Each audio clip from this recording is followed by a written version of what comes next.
የቆረብክ ቀን ነው። መኖር የምትጀምሪው ንስሐ የገባሽ ቀን ነው። መኖር የምንጀምረው በወንጌል ቃል መጽናናት ስንጀምር ነው። በመጠጥ ብዛት አይደለም፣ በዳንኪራና በዳንስ እንደው ልባችን ቅልጥ እስኪል ድረስ የተደሰትን የመሰለን ቀን አይደለም መኖር የጀመረ። መኖርንማ አሁን ጀመርኳት እንዳትሉ፣ ያገኛችሁትን ስለበላችሁ ያገኛችሁትን ስለለበሰ መኖር አሁን ጀመርኩ እንዳትሉ። በኃጢአት እየመሩ መኖር ጀመርኩ አይባልም። መኖር በክርስቶስ ነው ወገኖች። መኖር በእምነት ነው። የዘላለም ሕይወት በሚገኝበት በክርስቶስ እቅፍ ውስጥ ስትኖሩ ያን ጊዜ መኖር ጀምራችኋል። አየው አይደል? ያዕቆብ ድንጋይ ተንተርሶ እግዚአብሔርን ሲያዩ፣ አንተ ግን ምቾት ያለው ትራስ ተንተርሰህ ክፉን ልታይ ትችላለህ። አያችሁት አይደል? ሐዋርያት አንድ ልብስ ብቻ ነው የነበረቻቸው፣ ግን በዚያች እንኳን ደዌ ሲያረቁባት ጋኔን ሲያወጡባት ያቺው አንዷ ልብሳቸው እርቃናቸውን የሚሸፍኑባት፣ ድዊ ሲያጋጥማቸው የሚፈውሱባት፣ ጋኔን ሲያጋጥማቸው ደግሞ የሚያባረሩባት ናት ያቺው አንዷ ልብሳቸው። ስንት ልብስ አለህ ግን ምን ትሰራበታለህ? ስንት ልብስ አለን በውድ ዋጋ የተገዛ ግን ምን ያደርግልናል?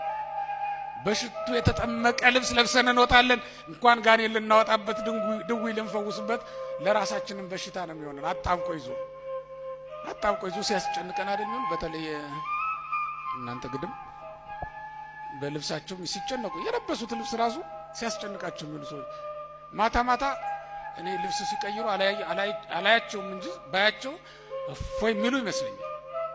እኔ በቁም እኮ መግነዝም ተገንዘው የሚውሉ ነው የሚመስለው። በቃ እንደዚህ። በእርግጥ አሁን ወንዱም እንደዛው አይደል? ደረቱ ፍጥጥ ሌላውም ብጥ ብሎ አይደል የሚታየው? ምን አስጨነቃችሁ? ይሄን ደረተ ታየ አልታየ? ይልቁንስ የእናንተ ሞገሳችሁ ጸጋ ክርስቲያን አይደለም እንዴ? ሞገሳችን ጸጋችን ክርስቶስ አይደለም እንዴ? ክብራችን ውበታችን ሃይማኖታችን አይደለም እንዴ?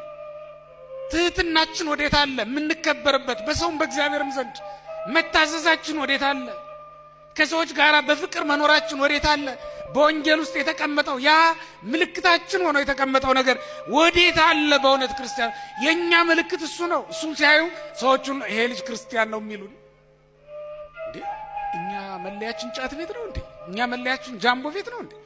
መንገድ ዘግቶ መጠጣት ነው እንዴ? እኛ የጥምቀት ዕለት መንገድ ዘግቶ መዘመር፣ በበነጋው ደግሞ መንገድ ዘግቶ መጠጣት፣ አረ ነውር ነው። እንደዚህ አይደረግም። ክርስቲያኖች እንደ ዘመራችሁ በዛው ቀጥሉ። ይህምን ተመልሶ ወደ መጠጥ ቤት መግባት ነው። የእናንተ የሚያድናችሁ መጠጥ ኢየሱስ ክርስቶስ የሰጣችሁ ቅዱስ ደሙ ነው። የኛ የሚያድነን መብል አለን፣ ጫቱ አይደለም። የተሻለ መብል አለ የሚፈውሰን፣ ስጋችንንም ነፍሳችንም የሚቀድስልን መብል አለን። እሱም ስጋውና ደሙ ነው። ከዛ ቅዱስ ማዕድ ልንሳተፍ የተጠራነን። በመጨረሻ አንድ ጥቅስ ልንገራችሁና ልጨርስ። በሉቃስ ወንጌል ምዕራፍ 15 ላይ የተለመደ ጥቅስ ነው። የጠፋው ልጅ ከአባቱ ገንዘቡን ሁሉ ተካፍሎ ከሄደ በኋላ ገንዘቡን ጨርሶ ከእሪያዎች ከአሳማዎቹ ጋር አብሮ ይበላ እንደነበረ ተጽፏል። ከአራዊቱ ጋር አብሮ መብላት ጀምሮ ነበር ይላል። ወፈቀደ ይጽገበ ሞመረ ጽራዘይ ሲሰዋህረው ይላል። አሳማዎች ከሚመገቡት ይመገብ ነበር። ተመልከቱት። አሳማዎች ከሚመገቡት ይመገብ ነበር። ከእግዚአብሔር ቤት ወጥቷል፣ ከአባቱ ቤት ኮብልሏል፣ ያለውን ሁሉ ጨርሷል። ይሄ እኮ የድህነት ምልክት ነው። ቅጠል ሲያላምጡ መዋል፣ በዛውም ላይ ከእንስሳት ጋር ክብርን ማስተካከል። እንደዚያ እኮ ነው። ሲጋራውን ሲያቦሉ መዋል፣ መጠጥ ቤት ቁጭ ብሎ መዋል። እንደዚያ እኮ ነው ክርስቲያኖች። ይሄ ዛፍ ላይ ብትደፉት እኮ ይሄን ጃምቦውን ድራፍት ነው አይደል የሚባለው? እሱን ወስዳችሁ አትክልት ላይ ብታደርጉት ያደርቀዋል፣ አያለመልመውም። አንተን እንዴት ያለመልመሃል? ተክሉን ካደረገው የሚያለመልመን ውሃው ነው።